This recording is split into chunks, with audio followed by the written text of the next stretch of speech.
Hold on a second. We should start recording some of this stuff. Okay, so I think we're live now. We were just talking about some of the things that Rick has offered to take over for us, managing the Facebook messages, and now we're talking about the new member meetups. So I was going to ask Ben, have you had a chance to get him hooked up with the Zoom account and how to set up those meetings and that kind of thing, or are you doing that for now? Zoom account, I haven't. We did get him set up with the Facebook account, which is great, through Jen. And Rick, is that all set? Do you have? I've been chatting with a lot of people, and the answer, yeah, it works just fine. The only thing I ask of you guys is, I know I'm signing up for stuff, and I don't mind that, but if I don't do it, that doesn't mean that I was negligent. I probably don't know what I'm supposed to do. So for at least the first go around of each item, I know there's a bunch of things in my in basket saying, things that we're going to change or keep up with. I don't have any problem with that. If I don't do it, it's because nobody's told me to. Or I haven't found it yet.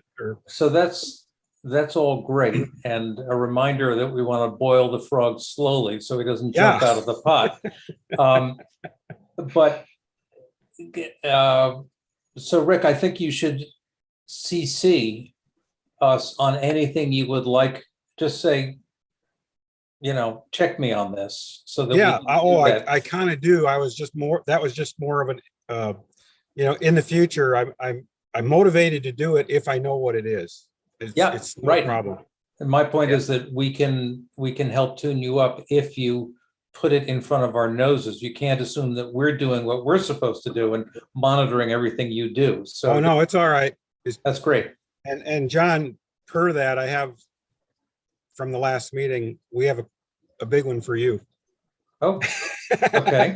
And that's what I was going to say. These weekly meetings are actually good for that. It's a good opportunity to compare notes on anything you need help with. So, and it kind of goes back to the email. Sometimes I don't hear back from people, and sometimes it falls off the edge. So I don't know if I'm using necessarily even the right email addresses. That could be on me. If something doesn't come back, that's kind of what I assume. Like, I was looking for something I just escalated yesterday to you, Jeremy. I'm sorry. I keep doing that. No, I saw it. I just saw it this morning. No, if it's probably not you sending it to the wrong address. It's probably us being slow on email. No, and that's fine. If that's the case, that's fine. If it just completely goes away though, and I've got other people asking me, I just want to be able to know that I'm sending it to the right spot and not forgetting you guys, because you're the guys. Well, so we part of the reason I added to the agenda of these meetings an opportunity to review open tickets is so that we have an opportunity at least once a week to catch things that we missed. So that's fine. So that's a good opportunity. If there's an email that you sent to one of us that we haven't responded to, at least it won't go longer than a week, right? And I know that's not ideal, but if I'm using the right credentials. Yeah. So Rick, that's all I want to make sure. Okay. So you said that there was a big one for me. Does that mean I missed it, or you're going to tell me about it now? Well, you weren't here, so we had to make an executive decision. All right. This is about the 50 legs thing. Did you hear back? Yeah, well, a little better than that. Okay. I've written you guys, but apparently you haven't seen that yet. No, sorry. Here's what's going on in my notes here. So I could have been doing this while I was waiting on it. But a guy named Chris Lambert, I finally got a hold of him. We've had phone discussions. We're now tied in. He actually helped me make an introduction to Steve Chamberlain. If you know what 50 Legs is, he founded it. He founded the old organization. He gave me his personal cell phone number. Oh, I see. You sent this as a message in the hub, not as an email. Okay. I went to his site. I'm saying the message that you sent to me and John. Oh, yeah. Okay, got it. That's what that's about. So here's what we want. I mean, I could have called him. I don't have the depth. I don't have the background experience to be able to talk to somebody anywhere near as eloquently about what it is e-NABLE does than you, John. So that's John's perfect for these discussions. I don't want to waste this call on me, because I don't think we'll get two. I would like to have John call Steve Chamberlain. This is a super opportunity, founder to founder. I mean, it doesn't get any better than that. So Well, I Well, would, that's fine. I agree that John's the perfect one to lead that conversation, but I don't think it should be only John in that meeting. And the Right. reason I say that is because if all goes well, somebody's going to have to do stuff following that meeting. And I don't know that that would be John. So rather than having a lot of things to, communicate, it would be nice if we kind of figure out who that team is going to be. I would think you might be part of that, Rick. I mean, I have no problem with that other than what Chris Lambert told me. okay. And that is, we don't want to gang up on this guy with a bunch of people and call him. What we want to do is have a one-on-one Okay. first. That's fine to start. Now, Sure. if we gang up on him, he's not going to like it. He's going to think, oh, there's 5 people on this call. This isn't what I signed up for. That's all. No, I was thinking more like 2 of you, but 1 is fine if he's more comfortable with that. It has to be a very personal thing, I believe. That's just fine. I've gotten into a drill with the Eco Restoration Alliance where I've got an equivalent of Ben, a guy who speaks little or not at all during the meeting. That in that regard, he's even more Ben-like than Ben. But anyway, he's sort of there. He's understood to be a note taker and a follow-up facilitator. And I think that would be welcome. Now, you could play that role or Ben could play that role. But I think having one other person there whose main job is just to listen carefully is a good thing and would not bother. Whatever you guys decide, I'm on board with. What I have is a phone number, and I want to just share it with whoever I want to be limited who gets this, because we're only going to get to use it once. Okay, so we'll work this out. Rick, I don't see you say you emailed me about this? No, it was a message in the hub, John. Ah. And sometimes I don't know which one you guys check more.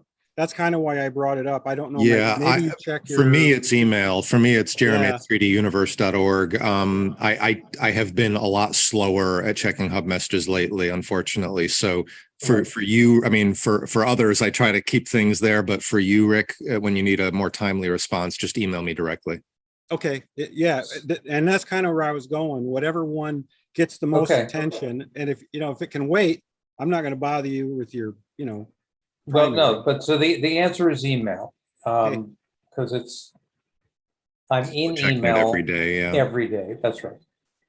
No But problem. I'm finding it it's now. easy. No, I don't think that included the phone number. So go ahead. Why don't you go ahead and email that info to John, Rick, and Okay. we'll let him Okay, reach out. I don't want to just stick it out on the recording. Right. Exactly. Just email it to him. So Cool. should we do our normal routine? It's been a couple weeks without Jeremy's normal town hall Yeah. dance. Yeah, it'll be a little poorly organized or prepared. I did the best I could, but tell me if some of this is out of date. Ben, help me out with notes, will you? Yep. Excellent. No introductions. Oh, wait, hold on. Why do was this something that Rick presented while I was gone? Rick's dog prosthetic?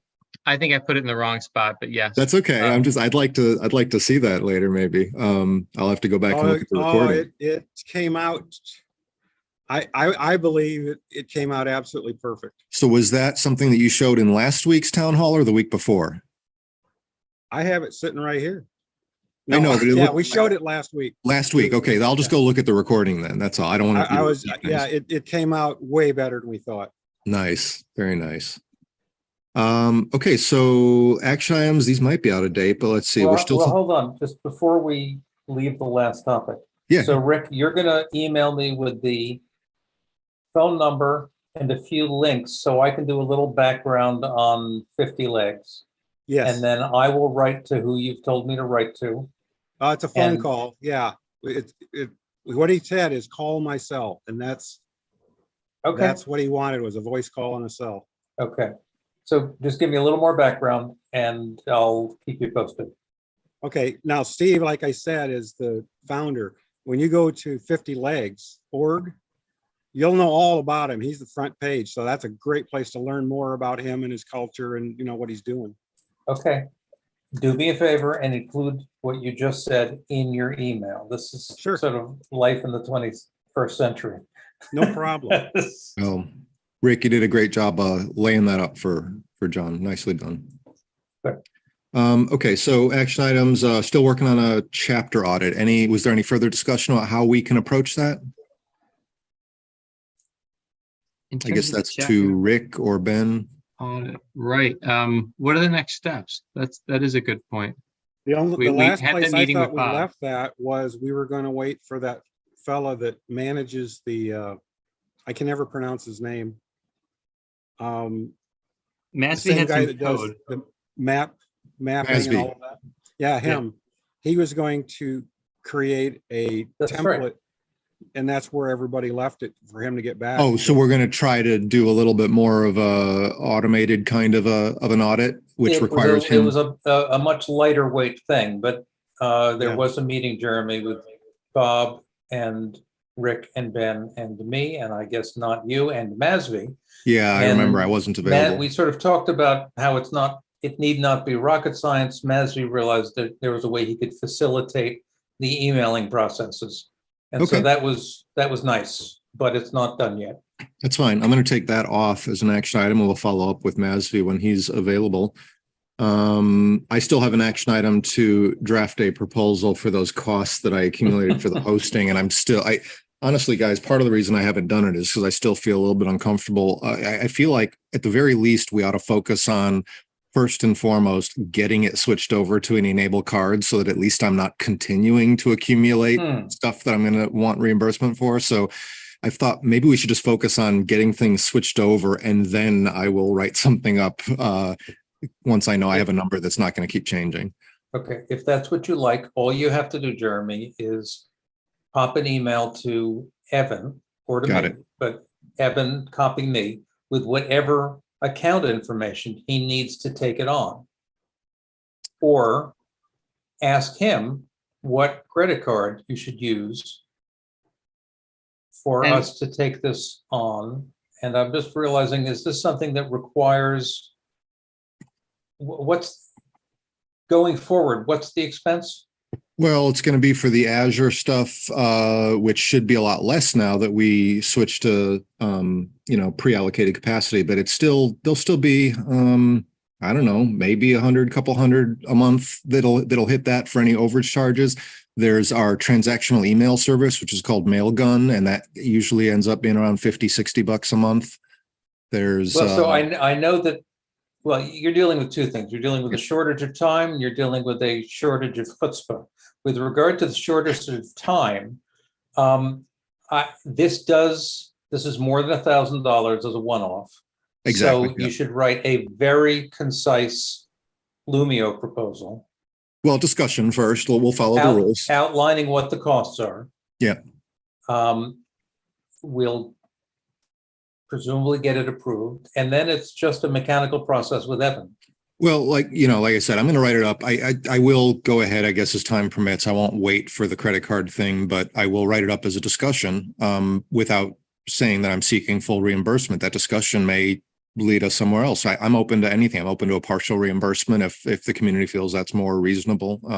So why don't we just start with the discussion? But what I'm saying is you can feel free to do it in two steps, because you're right. The proactive solution is short and sweet, and you can get that off your plate, and we can get that established. Then we can revisit, if you wish, in a second step, the retroactive. Now that I think of it, it's probably going to be easy. I'll email you and Evan. It's probably going to be easiest to just jump onto a Zoom meeting with him and do it interactively, because I don't want to share credentials over email and all that. So we'll just log in together. Fine. My point is that will need some Lumio clearance, and you can simplify that or complexify that as your mood dictates. Sounds good. Okay. Let's move on then, and I will work on that when time permits. May or may not be this week. And then the rest of these, let's see. I'm going to go ahead and cross this one off because we now have a good introduction to 50 legs. Thank you, Rick. Never have gone live with the new device catalog pages, because at this point, I'm just kind of assuming that's going to be the intern that we hopefully still have coming on. Indeed. Okay, good. So we'll have to work with that individual to try to figure a path forward on the device catalog and implementing the stuff that Alexander built for us. I don't know if Alexander is still working on capturing frequently asked questions from Discord. It looks like he's still kind of in Discord, but I don't know that any of that's being captured and transferred to the hub. I think he's been less available lately too. Are you still working with Rich Brown, Ben, on their chapter spotlight? Is that still in progress? Rich Brown's chapter spotlight. You know, I haven't looked at the chapter spotlight. I know that he is, they're continuing activities, but no longer as a chapter. Oh, okay. Okay. But let me, I did post, he was interested in getting some feedback. You know, basically his significant contribution back to the e-NABLE fund, having that be shared, you know, and actually it was, you know, several $1,000s. I think it might be worth putting him and that chapter up on, you know, we had that recent email. Somebody was looking to get their name up for $100. I think he contributed 5,000 back to e-NABLE. That's a bronze level. That's right. Oh, and I should, you know, I still don't really know what our process is for this, but I should point out that I added somebody to the sponsors page. So under donations on enablingthefuture.org, we have our sponsors. And on that page, I did just add in Filament PM. They're the ones that are making these new skin tone materials, and they're offering a 10% discount on their materials. You just have to email the address here to get the discount code. So just want to call attention to that too, that there's a new way to get some discounted materials. They're based in the Czech Republic, but I assume they can ship more widely than that. So nice to have an option in Europe. Yeah. And this is, I think, one of the things that was confusing for that email exchange with, I think it was called ZipSprout. Yeah, we've got two separate pages. So we've got this page, which is Enabling the Future sponsors for the website. And then we've got, if you go all the way down. Well, I just switched to the donations page. Is this what you're talking about? Supporting the website, supporting the community, and donating supplies? No, what he wants to show you is that I think if you go to home, the e-NABLE. Go to home, okay. Right. And this is something that Isabella had identified in her. So the partner with e-NABLE, go up. Partner that with purple button. e-NABLE. Oh, okay, right. This is the page that that I had put together that is sort of e-NABLE wide or e-NABLE fund contributions, and it hasn't been updated since 2020. And it should be in the main navigation. It never even occurred to me that it's a little bit easy to get lost if that button is the only way to get to it. So we ought to figure out how to put it up in the main menu too. Maybe. And this is something we should over here. Yeah, check out Isabella's presentation again, because she had a whole section on how confusing this is. It is. Because we've got some that are supporting the website. We've got some that are supporting e-NABLE fund. We've got some that are supporting, and then, you know, within that, you can sort of designate, you know, you wanting to contribute to, I don't know, a chapter or something else. So yeah. Okay. It's kind of set up like a Russian doll, John. Well, I mean, the last discussion that we had with our friends at Deloitte was that maybe it was worth taking a little bit of a broader approach instead of just analyzing matching platforms. We kind of opened it up to looking at our overall online assets and the path people are taking and how hard it is to find. Hopefully they'll come back and that project would include stuff like this of reorganizing these pages and how people get to, you know, the initial information. There's a lot of reorganization needed. So I want to point out that there are, I guess, 3 partner donate places. The other one being the e-NABLE fund, which also automatically lists donors. So that would make 4 pages. There's well, okay. Yeah. So that's, secondly, it occurs to me that if we created donate.enable.org, it's an example of a way in which you could have one place. No, it's not true. I take it back. Well, you could have one place that would then be referred to by all of the sites, because, you know, each of those sites does have a different reason to be an entry portal, but we want to avoid partial redundancy of the sort that we now have. So it's just a possible strategy for thinking about modularizing what we do even further in order to avoid duplication and avoid the need to reorganize every damn thing before we can reorganize any damn thing. I mean, even this is a topic for discussion with the Deloitte folks, but it's a possible way of breaking this out. Well, one of the challenges too is that it's different information on the different pages. So this one, you'll notice if you scroll down just a little bit, up a bit, we've got, gold, silver, bronze, and then here's, the amounts. But if you go back a couple pages to the sponsors page that you're at first, this one, we've got, we're showcasing different organizations and businesses, but then if you scroll down, now we've got gold sponsors, and this is just $100 or more. So that was a confusing point to the Zip Sprout crew, because they said, well, we want to be on the other page with $100. And I said, well, the gold is $10,000 on that page, but it's $100 on this page. It's, Oh, that's true. Yeah, that never occurred to me that we had duplicate terminology there. That is confusing. That's a good point, Ben. On the other page, we've got logos, and she actually mentioned this was a good point, that we probably want to have links. We have logos and we have the names and the amounts, but we don't have links to their pages. So it really is worth, somewhere in between what John's saying, which is a Band-Aid, and what Jeremy's saying, which is surgery. I do think that we have to. Those are good points. Yep. We got some work to do. Probably both in one before the other. Yeah. Okay. First you stop the bleeding, then you address the wound. All right. So we got work to do on our sponsorship and donation pages as part of our effort of cleaning up our online act. But I do think that I feel like we seem to have dropped the ball on Deloitte, since Ben thought they were coming today and we didn't. Well, now that Ben mentioned, I do remember now, Ben, didn't you send an invite for some specific date? Was that for, because I don't see that on my calendar. Was that for today? I think it was. Let me put Deloitte in there. I emailed right after the event, which is good for me, I remember but not that. good for I just don't anybody remember remembering. what. Yeah, I remember your email. I just can't find it on my calendar now. Yeah, so I emailed Ian about July 8th. And Ed, I think it was July 8th. Okay. Well, so maybe some wires got crossed. We might just have to regroup and schedule it for another day. Yep. Okay. Well, let's move on. The last one here I just want to touch base on is where do we stand with the discussions we've had with FlashForge and or Creality? Any updates on either of those? That's also a great reminder. So FlashForge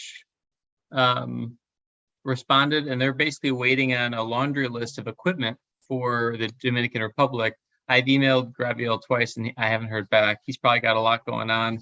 I remember him saying that he's got, this is the time of year when they're preparing for the Rotary to come down and do all that stuff. But they might also need some help trying to pick what equipment to ask for.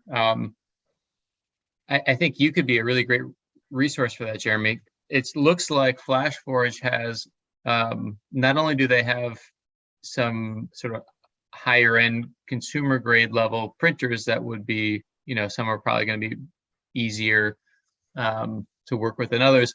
They also have this new line that the woman mentioned of medical grade printers and scanners for dentists.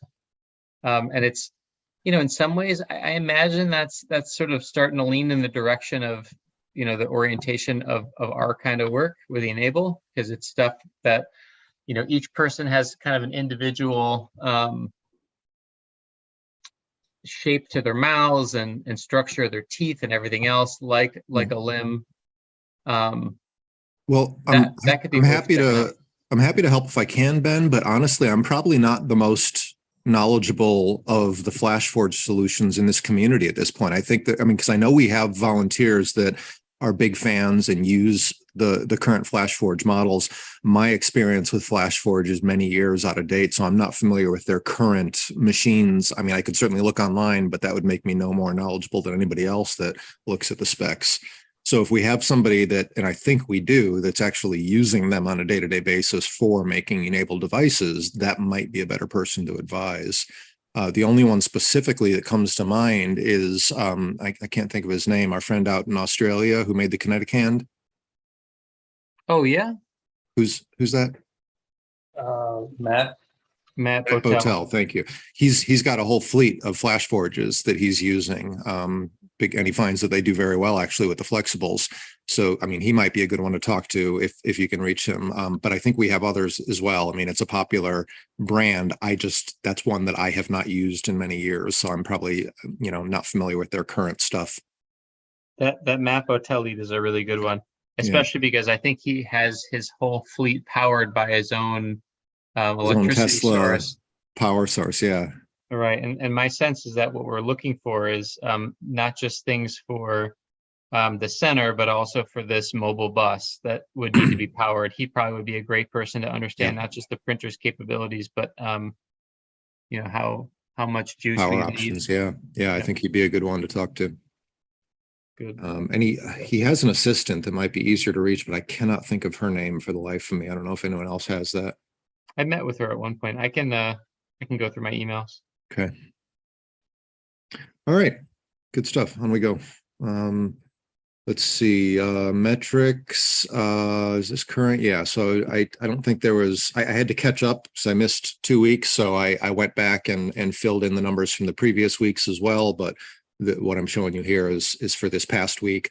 I'll just call attention again to the fact that the number of active chapters is probably wrong at this point until we do our chapter audit. So just take that with a grain of salt.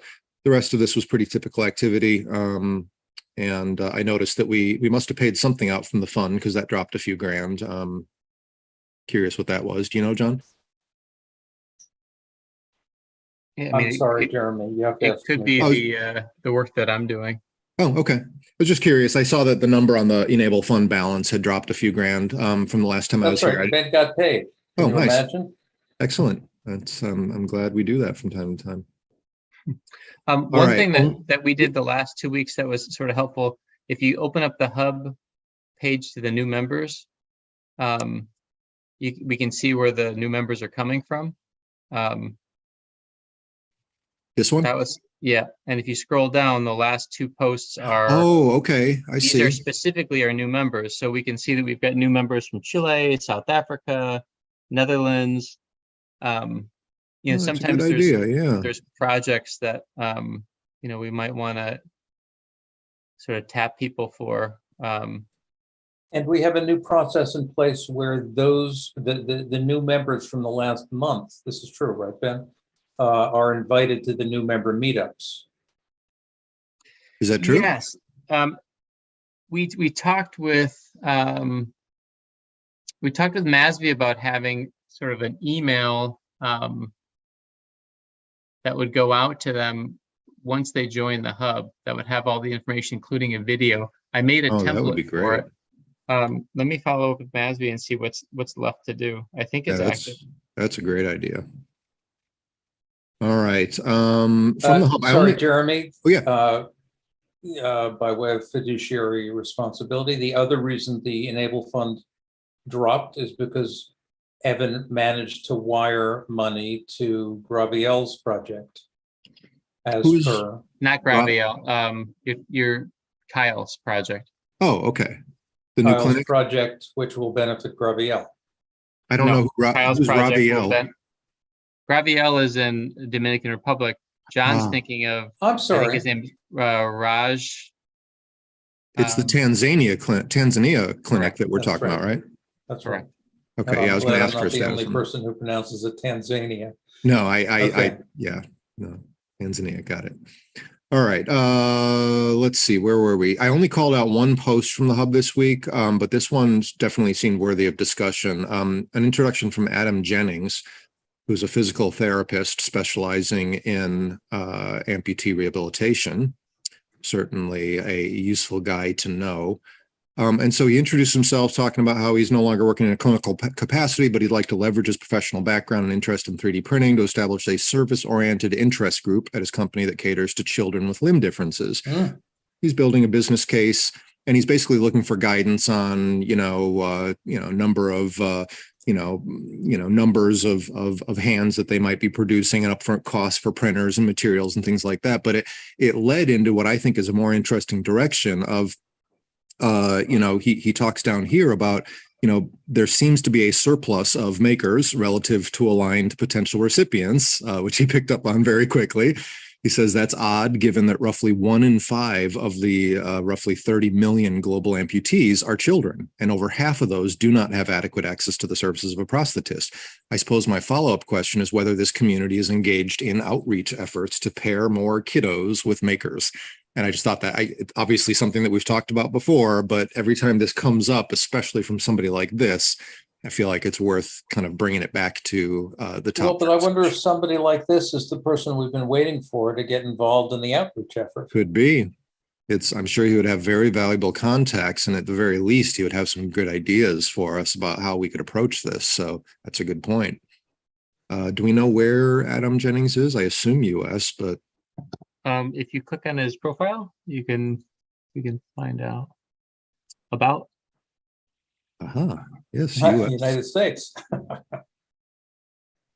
Younger than I expected. Okay. So why don't we just invite him to our next town hall meeting? Okay. Would you like to do that? Yes. Okay. Action items. John, invite Adam Jennings to our next town hall meeting. I got a quick question for you, Jeremy. This is a little bit of a tangent, but when I look at the meeting notes, I have all the crossed out information. Oh, in the upper part of your screen, this checkbox toggles those on and off, or this check mark. Oh man, Show completed. that is a game changer. Yeah, you must have had a very cluttered view. We got like years of completed items in there. Yeah, I've been trying to figure out how you zip through things so fast. I get lost in the weeds. Sorry about that. Let's see, where is that post that we were looking at? This one here. Let me just get that link and put it on here for you, John. Okay. All right, events. So I wanted to ask you about this, Ben. It looks like we have an education meetup today. Is that right? Correct. So did those get moved permanently to Fridays, or is that just a one-off?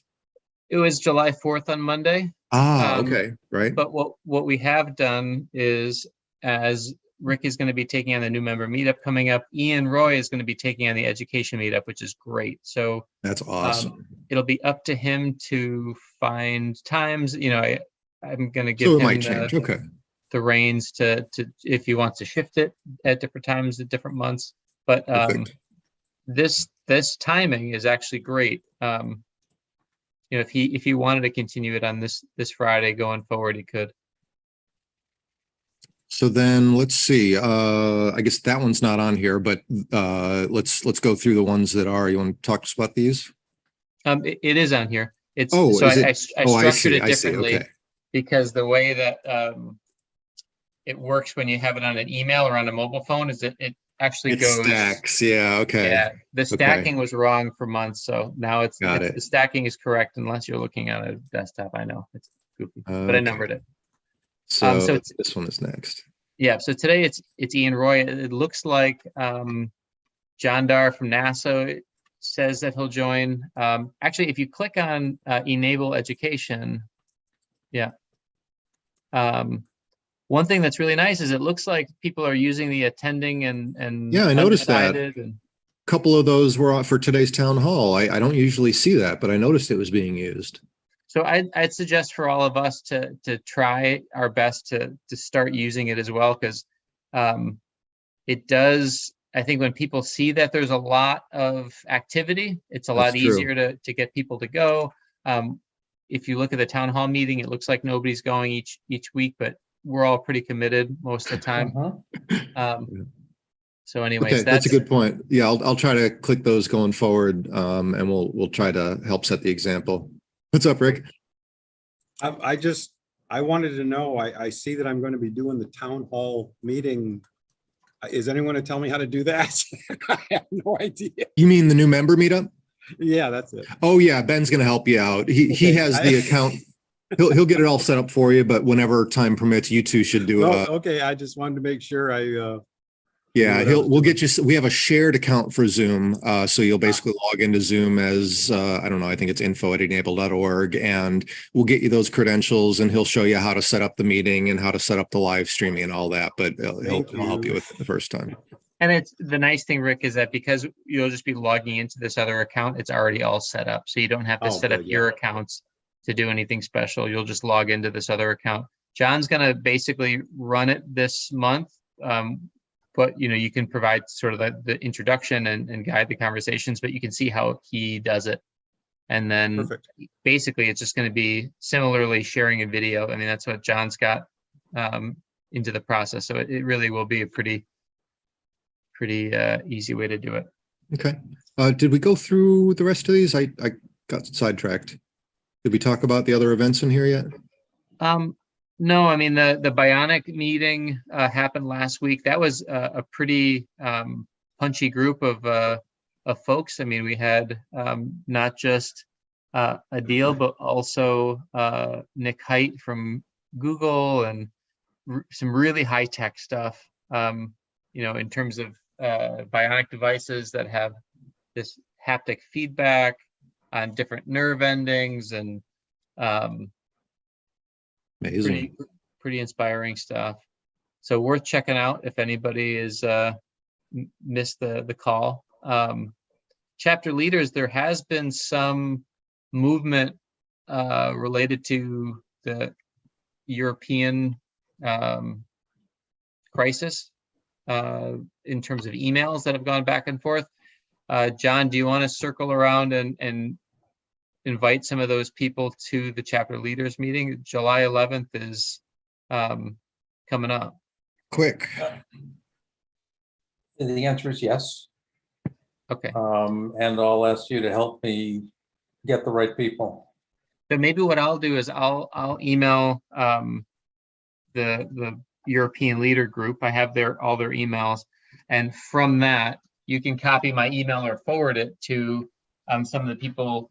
I mean, we've had some emails going back and forth with some specific cases. There's a woman that's helping the sister of somebody who has recently lost a limb in Ukraine. There's the doctor's son. Okay, let's get them in one list and then we'll do it. All right. And then, we got two more. All right. What's this one? New member meetup. All right. We talked about that one. John's going to lead that one with Rick taking over. And then, good. This is the one I was looking forward to. Tell us about this. I'll pass this over to Rick. Yeah, Rick. Dr. Hurt.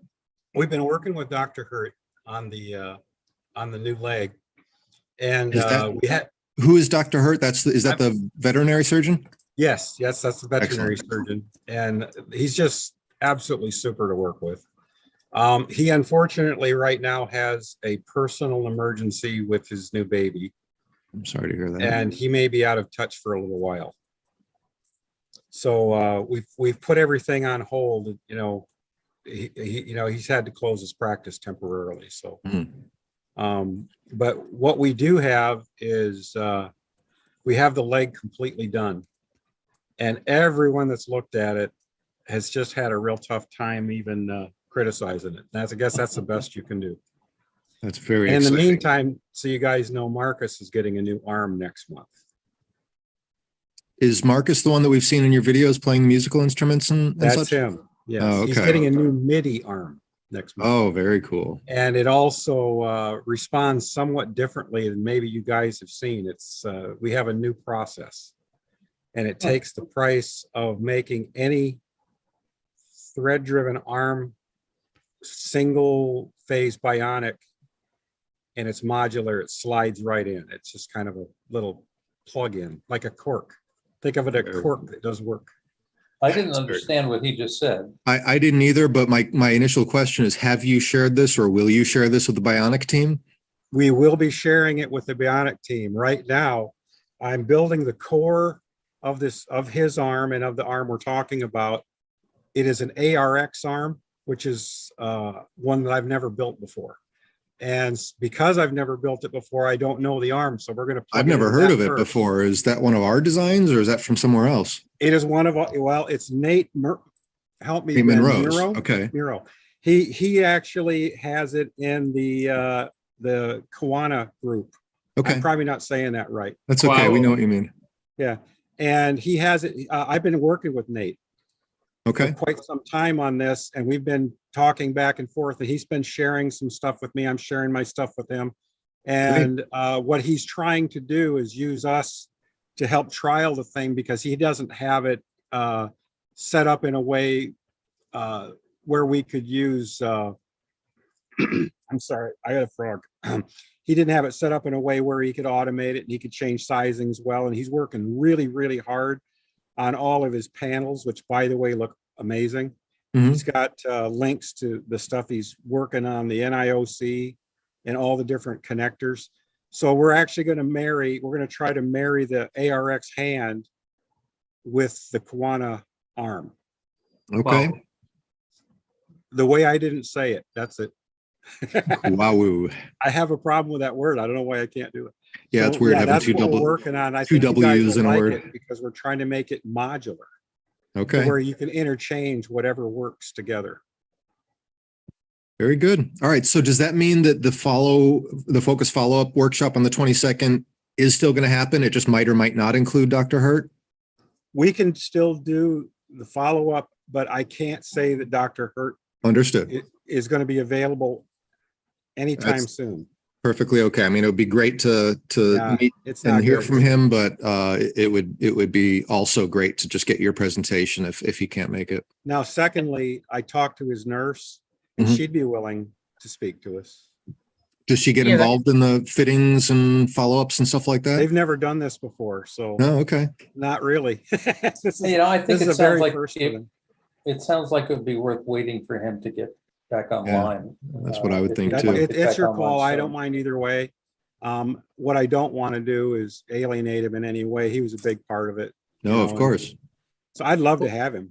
I really would. I'd love to have As him. would we, but obviously his priorities need to be elsewhere right now. So just, if you want to kind of show us what you guys have been working on, and if he can join at a later time to talk more about the process from his point of Yeah. view, that would be fantastic. We can't do the fitting without him though. So we really won't have anything with the dog. I see what you're saying, Um, but you'll have he has to photos be- and maybe a video clip, right? Yeah, I have to. I will not. I won't do the fitting without him. That was an agreement that we came to in the beginning. Of course, yeah. Because I don't want that animal to be hurt in any way. So we want Well, to here's make a sure- question. Yeah. In the beginning of planning this out, you had talked about maybe having Dr. Hurt record something. Is that something that might be possible to have him, instead of in real time, join the meeting, in a call or something like that between now and then? We actually put that on the table when I think it's in our previous notes that we might be able to get him on a Zoom. And Right. he said that initially, before it got a little worse, he agreed to that. Now things have changed a little. I'm not sure it's high on his priorities. I think we just have to give him a chance. Yeah. And the other thing too, Rick, is that it would be fine for us to push this out a month if you do feel like things are sort of in a standstill and they'll be in a different place in a month.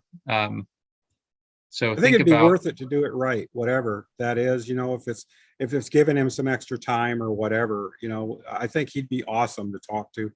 Just his knowledge of the anatomy, and I learned more than I ever thought I would. It's amazing. Yeah, there's no doubt we would love to have a presentation from him. I guess the open question is just, does that mean that we do want to hold off on getting your presentation until he's available, or do you want to kind of show us what you've been working on and then we talk with him later? And it's entirely up to you. I don't know. Whatever you guys think, we could do it one way or both ways as far as I'm concerned. I don't know if it's a and or an or. So are you saying that the prosthetic leg that you made for the dog has not yet been fit at all because of his Oh, unavailability? we fit the dog with the prototypes. You did, okay, And this one he has not had on yet okay, because Dr. Hertz had to go to the hospital with his personal situation. understood. I mean, But do we you have not have tested this leg. do you have photos or video of those previous prototype tests that you did with the dog? The dog would not accept those. This one, and we learned from that. Couldn't get We the dog learned to a sign lot. the He waiver, he the wasn't release, huh? pleased. They didn't want that on there. Okay, This one, I believe we learned enough from the ones that he refused. We were already supposed to do, actually, the owner of the animal was ready. Everybody was ready to do the fitting, and we had to put it all on hold. well, That's based on what you're saying, then my suggestion would be that we hold off until Dr. Hurd is available. Because yeah, I mean, if we don't have a chance to actually, see the result of your work and see the dog using the prosthetic and that, it would be, I don't think we're doing it justice. You know what I mean?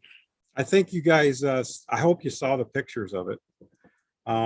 It came out, it's hilarious, really, what we Rick, built. you have it right there. I know you're dying to show us. Give us I a am Show us. actually, yeah. Show us, yeah.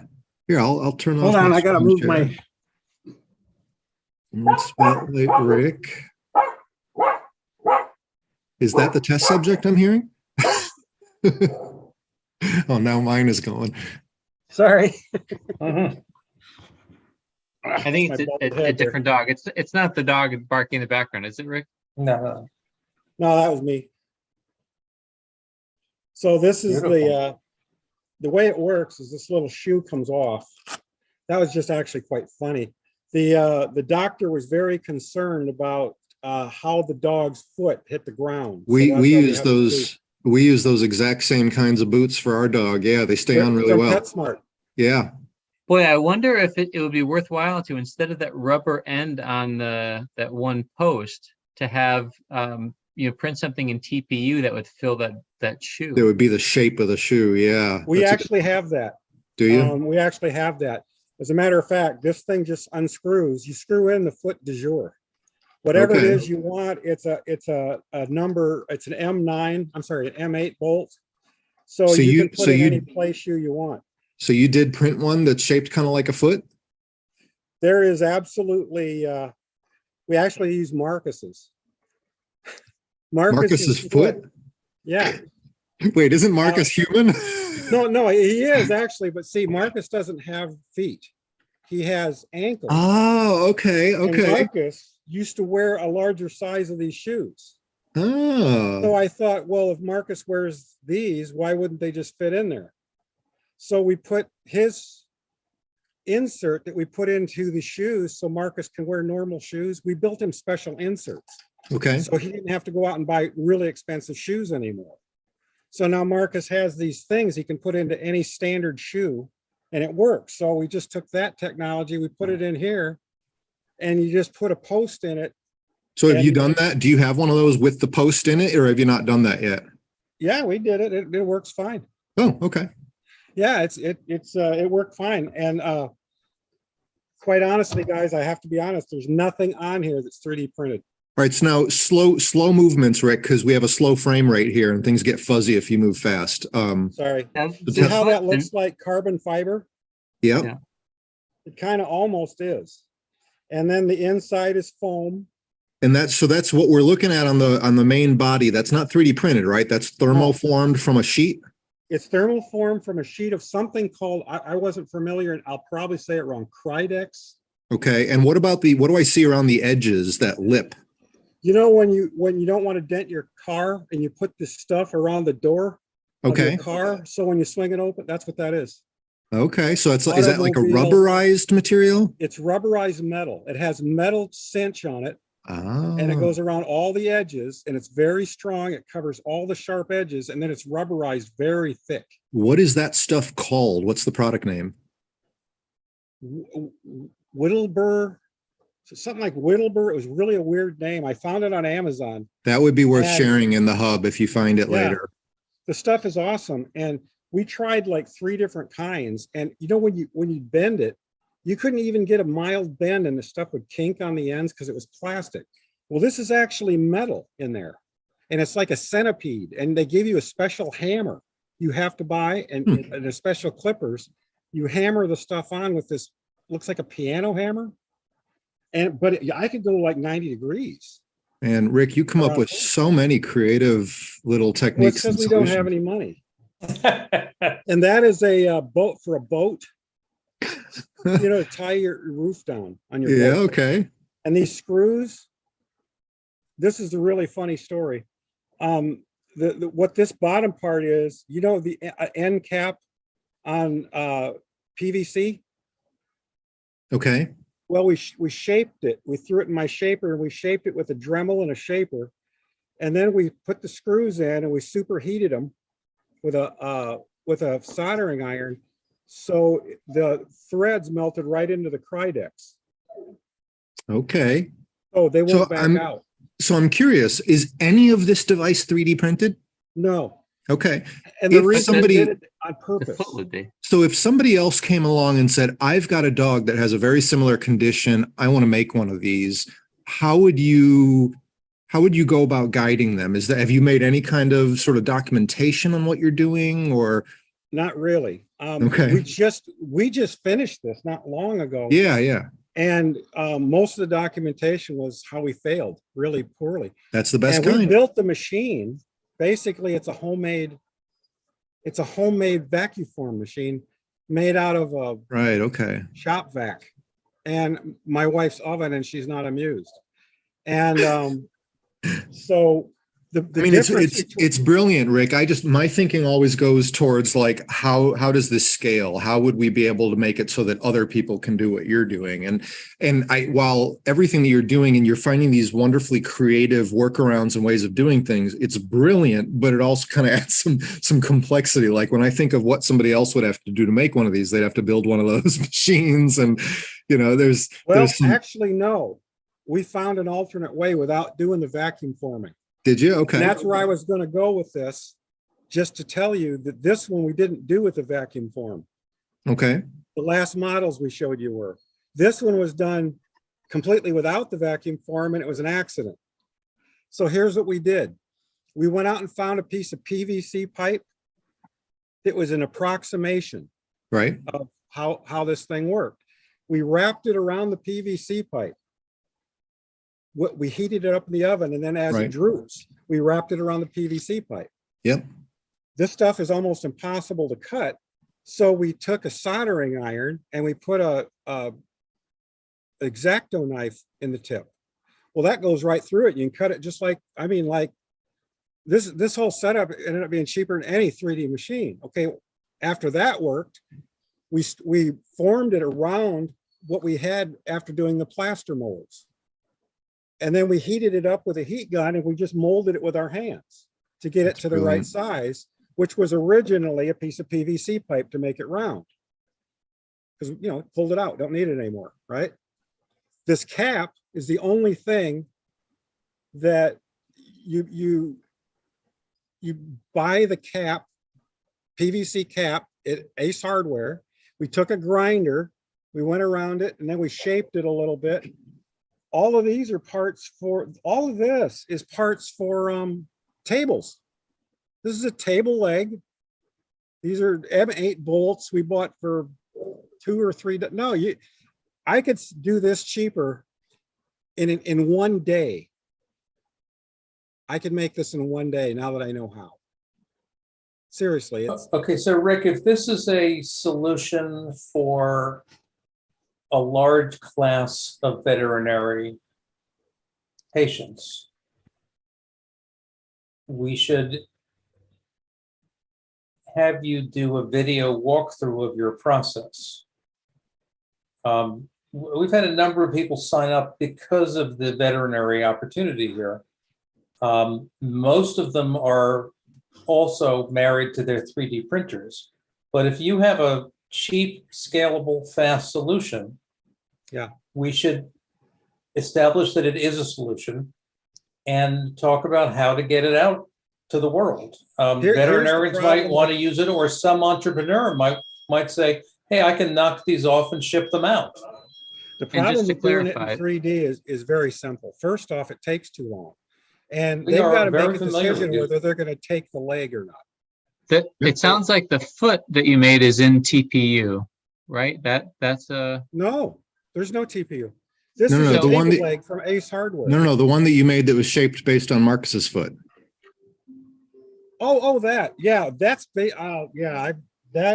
is a big nothing. It's a blob that we shaped. And Marcus's mom and I designed it. And basically you just put it in a shoe.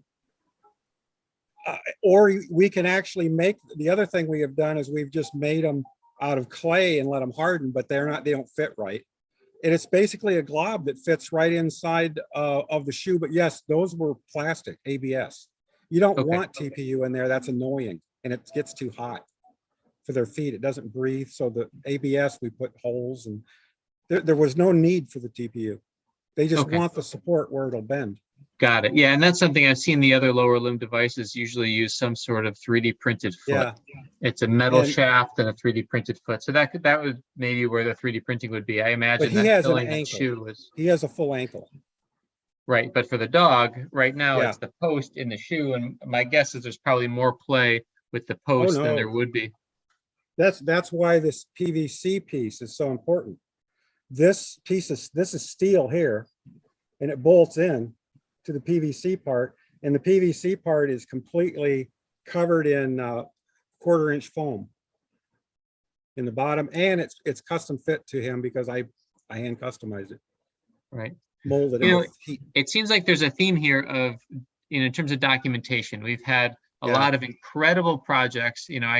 What's coming to mind is Alexander and Nate, that are basically hard to follow for other makers because the documentation sometimes is a couple steps behind. And Nate's done incredible documentation, but in terms of video guides and that kind of stuff, it takes time and some specific expertise. I wonder if that's something that we want to start rallying the troops to see if we can get more volunteers involved in that side of things. And that could be a really great sort of mentoring opportunity or apprenticeship for people to really learn how this stuff works, is if they're helping one of the sort of senior makers document their work and their process, they can also develop their skills. The problem really is if you're doing design, and I mean, I did this for 40 years when I was doing design work, you never ever have the designer typically doing the documentation. First off, he's on another level, and he's making assumptions that aren't true because he thinks you know something you probably don't. And so for him, the documentation is nothing more than an annoyance. If you talk to anybody that's doing both, they're going to always tell you the same thing, including Nate. What do you want first? Do you want a design or do you want the documentation? Take your pick. Neither one of them is number one in priority. It's got to be one or the other. Can't do both. And usually it can be a lot easier to have the documentation after you have the design, because then no matter what it is, you've got it done. Like having a research report after you've done the research is a lot easier than pitching it. Yeah, and otherwise you're trying to follow the Frankensteining it. directions. You're constantly going in, you've changed the design, now you got to go through, oh great, now I got to go change Right. all the documentation. So the question Well- is getting somebody to do the documentation instead of putting it on you, Rick, or Nate, or other people. That is something that I don't think we've fully figured out within the community, but that seems like that partnership between somebody who's doing really great work and then the materials needed for other people. Well, we did find a way to do that. I was going to get there eventually at Hitachi. What we did is we had a thing, we called it Train the Trainers. And we took a small core of people, because you can't do it with a big group, quite frankly, because you're training too many. You're just only one person. You don't know what you're doing. That's why, you're training someone else, because you can maybe physically do it, but your skill may just not be in a place where you're good at articulating it. So we'd have a train the trainers, and we'd match up maybe a very small handful of trainers with somebody who was like the core guy. It was his design. He knows everything there is to know about it. The other thing that it not only does is train the trainers, but then the trainers go out, train other people. They get feedback. Now they become a level 1. So not everybody's bothering the guy that's doing the development, and it's now slowing down the development because the documentation was inadequate. Everybody thinks they know the guy and they write him direct. Okay, now he's always interrupt driven. So you've made it hierarchy. And all you have to do then is keep in touch with your, say, 5 guys, and those 5 guys each have 5 guys, and it spreads out, and it just fixes itself. Where did you do this? There has been talk about kind of building a more robust R&D sort of process within e-NABLE, with somebody kind of providing some oversight and establishing some process around all these different pockets of design work and that are happening. And you got to pull them together. Listening to you, people that got things that don't fit together anymore. You got 5 people now building the same arm, and they don't fit together. Right. And so that's why normally you have a think tank, and the think tank's job is to look at the thing horizontally and say, this is an overlap. So clearly you'd be a good person to be part of putting that together if that was something that you wanted to pursue further. But there are others that are interested in doing that as well. Like Alexander comes to mind. He had similar aspirations for building a real R&D, group and process around here. And you both have some really valuable skills and knowledge about how to do that. Yeah, and then each group has access to people like at different levels. Say when you're doing the documentation, you've got technical documentation, you got end user documentation. Right. The thing tends to fix itself, when you break it out horizontally like that. It just tended to for us. And everything just kind of got pushed down to the proper person or up to the proper person. I do want to just point out we are running long. And this is a big and important conversation, so we can continue it next time. Let's see what John has to say. I do want to save a minute to look at open tickets before we wrap up though. So Rick, you say we did this and it worked for us. Who was the we and the us? When I worked at Hitachi, we were working on a very specific, very, very complex product called Excalibur. The job of it was beyond what you could imagine. Okay. It just was too big to handle. And so that's fine. I just want to that architecture of dissemination of expertise, I think, is really worth coming back to. I haven't heard that story before, and it's a really interesting model. Yeah, I agree. But we're not going to talk about it now. But now I know where it came from. Okay, thanks. Okay, so let's just take a minute to look at, there's only a few tickets, but I do want to make sure that they don't go another week. So, this is an interesting one. Somebody named Lynn reached out to say that Richard Van Az, the designer of RoboHand, who John and I know well, is fighting a long battle with cancer. We have set up a Backup Buddy campaign to help raise money for him. Would you be interested in helping, please? And so Rick is escalating this to us. There's a very complicated history here that I don't know if we want to go into. I have sounded like it, yeah. It's a complicated history. He's a tough customer. I frankly thought he had passed away some time ago. I'm going to make a donation just because I can. Well, it doesn't look like a link was provided. Maybe we have to go to Backup Buddy and search for his name. I don't know, but I could ask for a link and maybe say that we could post something in the hub inviting others to support them if they care to. I think it's right. It's a good time to heal wounds. I'll write something more later. That's just a reminder for myself, and I'll send that off to her. Once I have the link, I will put that in the hub, and I think that's a good approach. We can leave it to individuals to decide how they want to handle that. There's one here about a chapter support inquiry. Lots of discussion here. Let's see. University of Waterloo biomechanics, wondering how to have our chapter added to the map. Okay, so will you be adding our chapter to the map? We've not been added to the map. I believe we submitted our forms almost 2 weeks ago. I have a couple of colleagues that probably, okay, so I'm not really involved in the chapter process, so I don't really know how to handle this. Rick, are you the one that's onboarding chapters now? I think Matt, please help me with, we had another name I'll get wrong, Masvi, okay. and I couldn't find his email address. I believe he knows how to do it, and I also think he knows who can if he isn't the guy. Because It's we were just talking adding, about this. it's just adding it onto a spreadsheet. There's a spreadsheet, you just add it at once they're in the system, it just pops up on the map automatically. So do Well, I you, was have also you, trying to find, where do I find the form you filled out, because we had another side discussion. I don't Okay. really know how Rick, that I works. thought you had taken this on, but I can see that we haven't, you're not sounds like he playing with a hasn't full been deck yet. trained. And yeah, so he needs access to that spreadsheet. He needs If to, I have it, I don't know it. okay. Okay, See, there's one of the things that I may have, I just don't know how to, I have no idea how to do it. Should I reach out to Bob and see if maybe he might be the easiest one to give us those links. Yeah, I know Sorry, the guys. links, but I do think, I have a feeling Bob briefed you on this back in the days when you were drinking from a fire hose. I think Bob ran me through some of the stuff, but there were no spreadsheets. There was nothing like that with chapter maps or anything of that nature. That I Does the could phrase recall. awesome table ring a bell? Okay. No. If I could probably reconstruct Bob's process, but if he could do it, that would be better, Jeremy.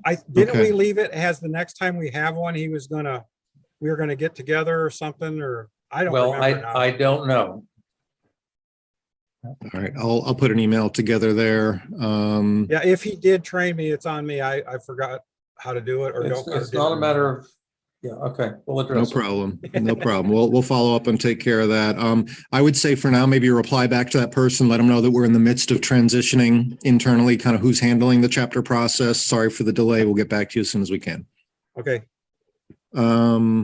Okay, and then I think there was one other ticket. Let me get back to this. Harris County Public Library. Let's see what this is about.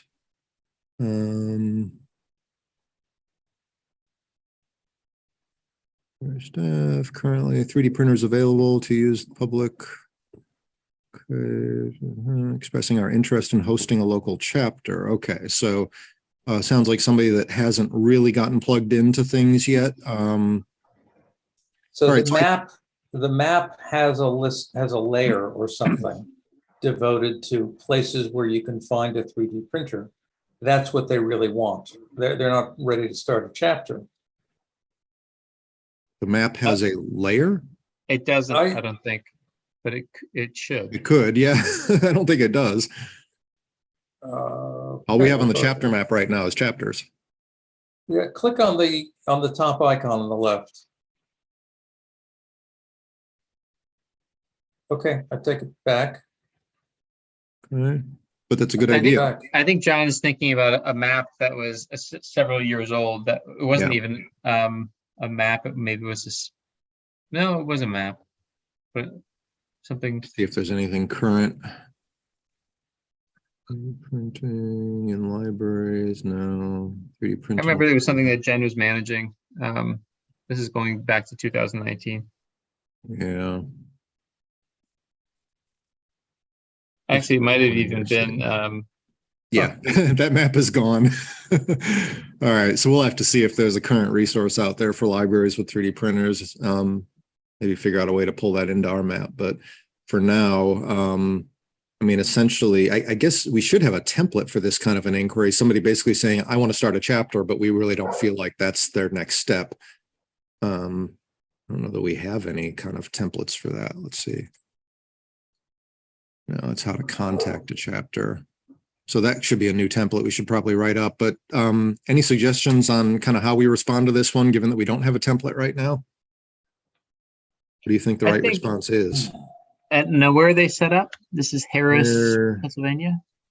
I would assume so. It's Harris County. Yeah, that's got to be Pennsylvania. It doesn't. I don't see that anywhere in here. Okay. My I think, I'm sorry, go ahead, Ben. John, you go first. My suggestion would be to say that this is great. You don't really want to start a chapter, but you should Texas. let people know. Frankly, I would say you should check with other, Jeremy, you did a Google search. You say, this Google search shows that there are a number of libraries offering 3D printers for various services. I would reach out to them, see what best practices they recommend. There are uses besides enable hands. I don't think they're looking for who else. It says here currently the Harris County Public Library has 3D printers available for use by the public at 14 of the 26 locations, with plans to extend this service to every branch. My division focuses on programs, partnerships, and outreach for community enrichment across the county and beyond. So there might be more of a discussion to have here. I mean, outreach is something we definitely need help with. I think Outreach. Outreach. Well, that's to me, this seems like less of specific, less of broad outreach and more zooming into the chapter management stuff that we've talked to Masby about. It has come up over and over again that we should expand the chapter map to be including resources like, where you can use a 3D printer, including, sort of different elements. There's actually a couple documents going back to 2019 about the layers. So maybe we just want to use this as a really wonderful opportunity for a reminder.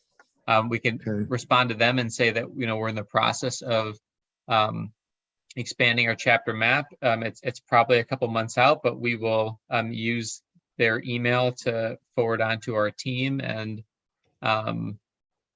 thanks for the interest, and we'll keep them posted. Well, but I don't disagree, but I do want to point out that she is specifically asking or saying that she's interested in hosting a local chapter. So they might not be ready to take that step per se, but I feel like I at least need to kind of point them in the direction of moving that way if that's what they want to do. They certainly could have a very nice chapter with the kinds of resources that they've described here. Harris County, Texas is near Houston. We do have chapters in Houston. Okay. So maybe we should tell her to talk with them first. Yes. And let's look specifically. I'm opening up the hub. I'm going to go to chapters. I know it's near Houston. Let's see what we've got. And then we can just give them a list. I can even send you a screenshot if that's helpful. All right. That would be helpful. And then I can respond back and tell them to point them to the chapter map, suggest that they reach out to the local chapters and talk about maybe partnering with them before they look at starting up something from scratch. Jeremy, I think you should also plant a seed. These people are librarians. I think we've just recognized that there is a need for a more general directory of libraries with 3D printers. Right. They should be on it, but maybe they would. Maybe they know of something out there. I can ask about that. Okay. All right, I'll respond on that one. We've run really long today, so I think we better wrap up, but we will continue, of course, next week. Anybody have anything that we need to talk about first? All good? Okay. Let's wrap it up. We've got another, we got the educational meetup coming up in 40 minutes here. I will try my best to make that, and hope some of you can too. See you all next week. Great, sounds good. And I'll send you that screenshot. All right.